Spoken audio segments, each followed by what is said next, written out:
Assalamu alaikum wa rahmatullahi wa barakatuh. Dans cette vidéo, nous allons définir ensemble le mot adoration, al-ibada. Nous allons diviser cette vidéo en 4 parties. La première sera consacrée à la définition du mot al-ibada. Nous le définirons dans la langue arabe, puis dans la terminologie islamique. Puis nous terminerons cette partie par un point très important. Comment reconnaître une adoration dans le Coran et la Sunna. La deuxième partie de cette vidéo sera consacrée aux différentes divisions de l'adoration. Nous verrons que les adorations peuvent être apparentes ou cachées, ou faites avec le corps ou les biens. La troisième partie de cette vidéo sera consacrée aux conditions de l'adoration. Et nous terminerons cette vidéo par les piliers de l'adoration. Nous verrons la différence qu'il y a entre une condition et un pilier. Nous verrons aussi qu'il est obligatoire de valider toutes les conditions et les piliers de l'adoration pour que celle-ci soit acceptée auprès d'Allah. Sans perdre plus de temps, on passe à l'explication.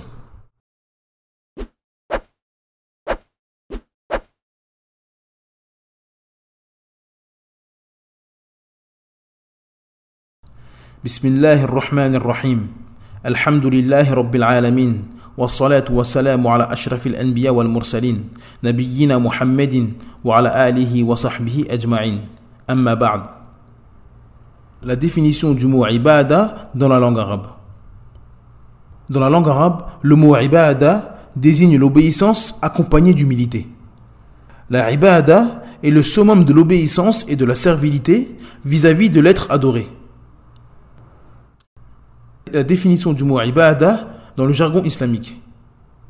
Certains savants de l'islam ont défini l'adoration par la servilité, l'humilité et la servitude envers Allah Azza wa Jal, dans l'accomplissement de ses ordres et l'éloignement de ses interdits, tout en l'aimant et l'immensifiant.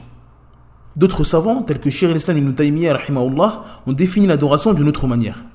Pour eux, l'adoration est un nom générique qui englobe tout ce qu'Allah aime et agrée, comme parole ou comme acte, apparent ou caché. Ces deux définitions se complètent. La première définition désigne celui qui adore, c'est-à-dire le serviteur, tandis que la seconde désigne celui qui est adoré, c'est-à-dire Allah. On comprend donc à travers ces deux définitions que l'adoration est une chose qui est aimée d'Allah et qui est faite par le serviteur par amour et humilité. Car le serviteur aime faire ce qu'Allah aime.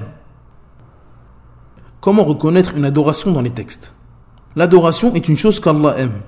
Il est donc possible de savoir ce qu'Allah aime uniquement par le biais de la révélation, c'est-à-dire le Coran et la Sunna. Il n'est pas permis d'affirmer qu'Allah aime une chose sans que lui-même dise qu'il aime cette chose. Affirmer qu'une chose est une adoration sans preuve revient à affirmer qu'Allah aime une chose sans preuve. Et comme vous le savez tous, parler d'Allah sans science est un grave péché. Les façons de reconnaître une adoration dans les textes sont de 4. La première est l'ordre. Allah ordonne uniquement à ses serviteurs une chose qu'il aime et agrée. Il est inconcevable de penser qu'Allah peut ordonner une chose qu'il déteste. Comme il est tout à fait inconcevable de penser que le prophète Mohammed sallallahu alayhi wa sallam puisse ordonner une chose qu'Allah déteste. Allah Azza wa Jal dit wa aqimus salata wa atuz zakat. Allah Azza wa Jal dit selon la traduction approximative et accomplissez la prière et acquittez-vous de l'aumône légale. Dans ce verset, Allah ordonne aux croyants d'accomplir la prière et de donner l'aumône obligatoire. Cet ordre nous montre qu'Allah Azza wa Jal aime que les serviteurs accomplissent la prière et s'acquittent de l'aumône légale. La deuxième manière de reconnaître une adoration est l'éloge. Allah fait l'éloge d'une chose qu'il aime. Il est inconcevable qu'Allah Azza wa Jal fasse l'éloge d'une chose qu'il déteste. Comme il est inconcevable que le prophète Mohammed sallallahu alayhi wa sallam fasse l'éloge d'une chose qu'Allah déteste. Allah Azza wa Jal dit قد أفلح المؤمنون الذين هم في صلاتهم خاشعون والذين هم عن اللغو معرضون والذين هم للزكاة فاعلون. D'après la traduction approximative, Allah Azza wa Jalla dit: bienheureux sont certes les croyants, ceux qui sont humbles dans leur prière, qui se détournent des futilités, qui s'acquittent de la zakat et qui préservent leur sexe. Dans ce verset, Allah fait l'éloge des croyants en citant certains actes qu'ils accomplissent. On tire de ce verset que la prière, l'humilité en prière, se détourner des futilités qui empêchent l'adoration d'Allah, l'acquittement de l'aumône légale et l'éloignement de la fornication sont des adorations. La troisième manière de reconnaître une adoration est l'interdiction. L'interdiction montre qu'Allah déteste cette œuvre. Donc cela indique que le délaissement de cet acte pour Allah ou faire l'inverse est une adoration. Allah Azza wa Jal dit ولا تقربوا الزنا إنه كان فاحشة وساء سبيلا.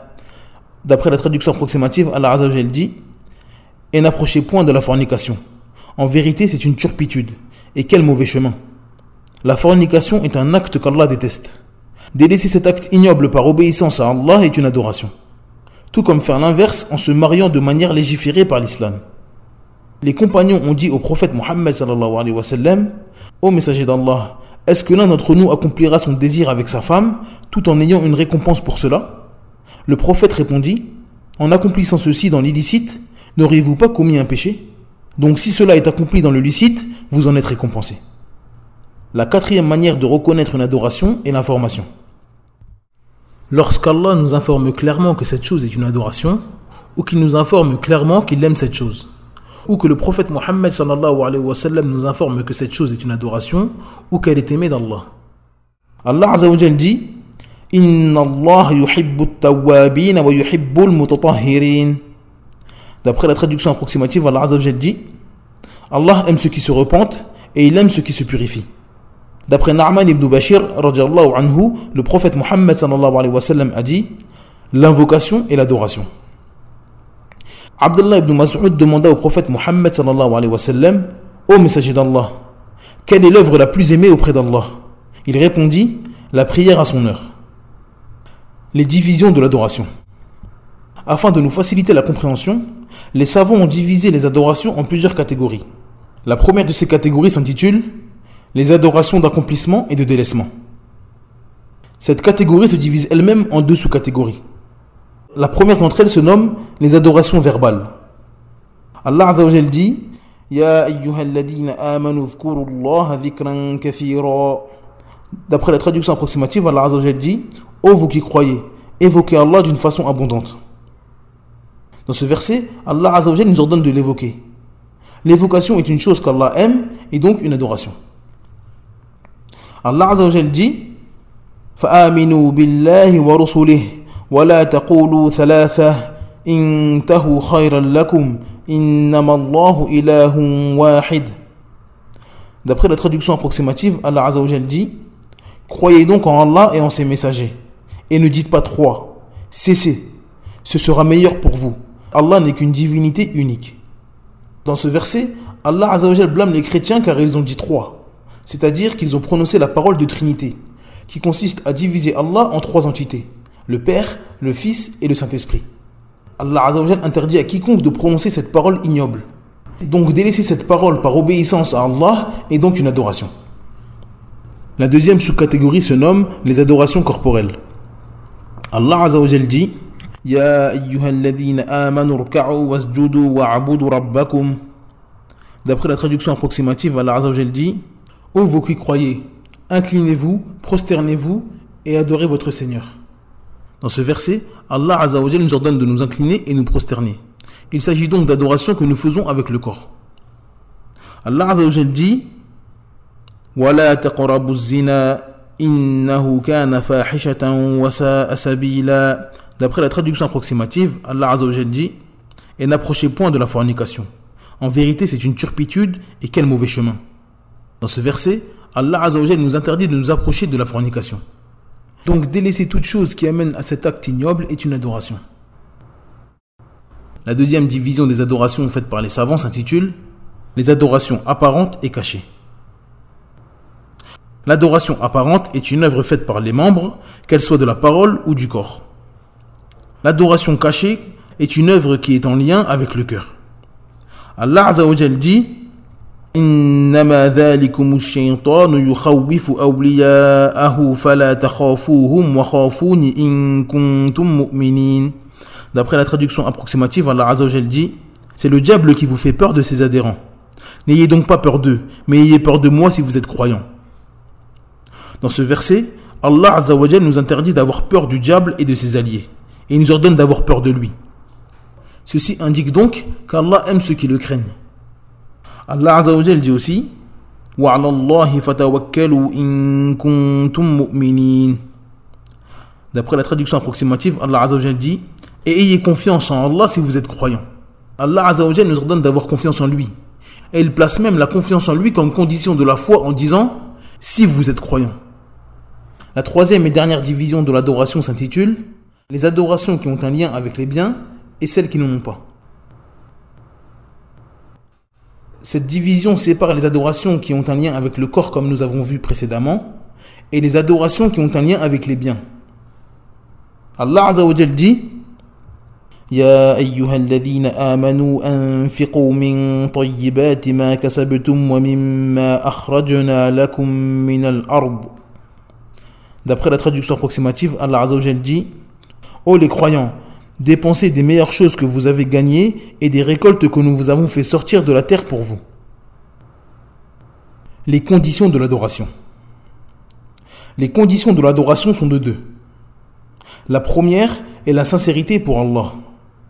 L'adoration qui comporte de l'association n'est pas acceptée. Si une œuvre n'est pas faite pour Allah seul, cette œuvre est nulle.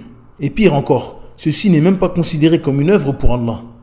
D'après Abu Hurairah radhiyallahu anhu, le prophète Mohammed sallallahu alayhi wa sallam a dit Allah le Très-Haut a dit Je suis celui qui se passe le plus d'associés. Celui qui œuvre en associant quelqu'un d'autre avec moi, je l'abandonne lui et son association. La deuxième condition de l'adoration est le suivi du prophète Mohammed sallallahu alayhi wa sallam. L'adoration n'est pas acceptée avec l'innovation. D'après Aïcha radhiyallahu anha, le prophète Mohammed sallallahu alayhi wa sallam a dit Celui qui œuvre dans la religion sans qu'il y ait notre ordre sera rejeté. L'association annule la sincérité et l'innovation annule le suivi du prophète Mohammed sallallahu alayhi wa sallam. Le suivi du prophète se concrétise uniquement par la réalisation de l'adoration telle que le prophète Mohammed l'a réalisée. Le musulman doit prier comme le prophète sallallahu alayhi wa sallam a prié, jeûner comme il a jeûné, invoquer Allah comme il a invoqué Allah. Allah Azza wa Jal dit فَمَنْ كَانَ يَرْجُو لِقَاءَ رَبِّهِ فَلْيَعْمَلْ عَمَلًا صَالِحًا وَلَا يُشْرِكْ بِعِبَادَةِ رَبِّهِ أَحَدًا. D'après la traduction approximative, Allah Azza wa Jal dit Quiconque donc espère rencontrer son Seigneur, qu'il fasse de bonnes actions et qu'il n'associe dans son adoration aucun autre à son Seigneur. De ce verset, les savants ont tiré les deux conditions de l'adoration. La sincérité est tirée de la parole, qu'il n'associe dans son adoration aucun autre à son Seigneur. Tandis que le suivi du prophète sallallahu alayhi wa sallam est tiré de la parole, qu'il fasse de bonnes actions. Car il est inconcevable de penser qu'il existe une bonne action qui mène vers le paradis sans que le prophète Mohammed sallallahu alayhi wa sallam ne nous l'ait indiqué dans sa sunna. Les piliers de l'adoration. Dans la terminologie islamique, le pilier est une chose qui fait partie intégrante de l'œuvre. L'œuvre n'est pas complète si tous les piliers ne sont pas réalisés. La différence entre la condition et le pilier est que la condition se déroule avant l'œuvre, tandis que le pilier se déroule au cours de l'œuvre. Parmi les conditions de la prière, il y a les ablutions, l'entrée de l'heure de la prière, ou encore la direction vers la Qibla. Ces actes doivent être accomplis avant l'entrée en prière. Il est obligatoire de tous les accomplir pour que la prière soit valide.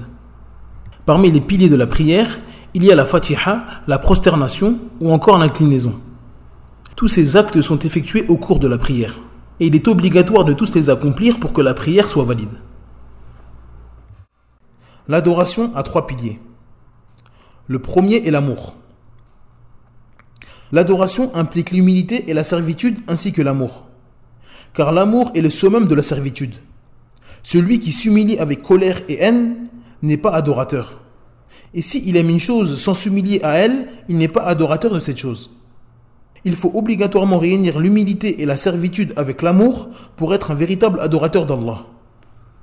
Il est obligatoire pour le musulman d'aimer et d'immensifier Allah plus que quiconque. Car personne ne mérite la servitude et l'humilité parfaite en dehors d'Allah. Tout amour qui n'est pas pour Allah est corrompu. Et tout ce qui est immensifié sans la permission d'Allah est nul. Allah Azza wa Jal dit قل إن كان آباؤكم وأبناؤكم وإخوانكم وأزواجكم وعشيرتكم وأموال اقترفتموها وتجارة تخشون كسادها ومساكن ترضونها أحب إليكم من الله ورسوله وجهاد في سبيله فتربصوا حتى يأتي الله بأمره والله لا يهدي القوم الفاسقين. Allah Azza wa Jal dit d'après la traduction approximative, dit, si vos pères, vos enfants, vos frères, vos épouses, vos clans, le bien que vous gagnez, le négoce dont vous craignez le déclin, et les demeures qui vous sont agréables vous sont plus chères qu'Allah, son messager, et la lutte dans le sentier d'Allah, alors attendez qu'Allah fasse venir son ordre. Et Allah ne guide pas les gens pervers. L'amour du musulman est l'amour en Allah et son messager. Le musulman aime autrui pour Allah et pour son messager. Allah Azza wa Jal dit Innal ladina amanu wa amilus salihati sayaj'alu lahumur rahmanu wudda. D'après la traduction approximative, Allah Azza wa Jal dit certes, ceux qui croient et font de bonnes œuvres, le tout miséricordieux leur accordera son amour. D'après Anas ibn Malik, le prophète Muhammad sallallahu alayhi wa sallam a dit celui qui regroupe trois choses aura connu la douceur de la foi, qu'il n'aime rien de plus qu'Allah et son messager, qu'il l'aime uniquement pour Allah et qu'il déteste retourner à la mécréance après qu'Allah l'en est sorti comme il détesterait être jeté dans le feu. Le deuxième pilier de l'adoration est l'espoir. L'espoir est une immense œuvre du cœur. Les éloges des gens qui possèdent cette qualité sont énormément présents dans le Coran et la Sunna. Allah Azza wa Jal dit أولئك الذين يدعون يبتغون إلى ربهم الوسيلة أيهم أقرب ويرجون رحمته ويخافون عذابه إن عذاب ربك كان محذورا. D'après la traduction approximative, Allah Azza wa Jal dit ceux qu'ils invoquent cherchent à qui mieux le moyen de se rapprocher le plus de leur Seigneur. Ils espèrent sa miséricorde et craignent son châtiment. Le châtiment de ton Seigneur est vraiment redouté. Allah fait les éloges de ceux qui tentent de se rapprocher de lui par l'adoration. Puis il les décrit comme étant des gens qui espèrent la miséricorde de leur Seigneur, tout en craignant son châtiment. Les savants divisent l'espoir en trois catégories. 2 sont louables et 1 est blâmable. Le premier espoir louable est celui d'un homme qui œuvre en obéissant à Allah, tout en espérant obtenir sa miséricorde et sa satisfaction. Le deuxième espoir louable est l'espoir d'un homme qui a péché, puis se repent en espérant le pardon d'Allah grâce à son repentir sincère. D'après Jabir ibn Abdillah, le prophète Muhammad sallallahu alayhi wa sallam a dit 3 jours avant sa mort qu'aucun d'entre vous ne meurt sans qu'il ait une bonne opinion de son Seigneur.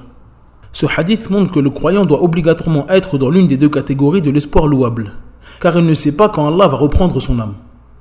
L'espoir blâmable est l'espoir qui est basé sur la négligence et les péchés. La personne espère la miséricorde d'Allah sans œuvrer. Ceci est un faux espoir et un mensonge. La personne qui prétend obtenir la miséricorde d'Allah sans œuvrer est dans l'illusion. Allah Azza wa Jal dit Innal ladhina amanu wal ladhina hajaru wa jahadu fi sabilillahi ulaika yarjuna rahmatallah wallahu ghafurur rahim. D'après la traduction approximative, Allah Azza wa Jal dit certes, ceux qui ont cru, émigré et lutté dans le sentier d'Allah, ceux-là espèrent la miséricorde d'Allah. Et Allah est pardonneur et miséricordieux. Ceux qui espèrent réellement la miséricorde d'Allah sont ceux qui œuvrent pour l'au-delà. Le troisième pilier de l'adoration est la peur. Une peur véritable et louable est une peur qui éloigne la personne des péchés.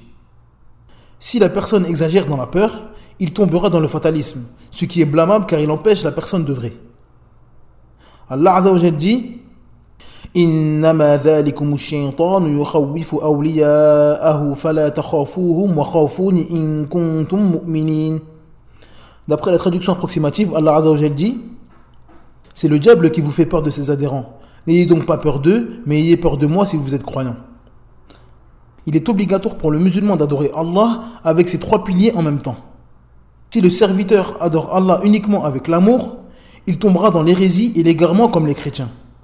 S'il adore uniquement Allah avec la peur, il tombera dans le fatalisme, l'exagération et dans l'excommunion des musulmans.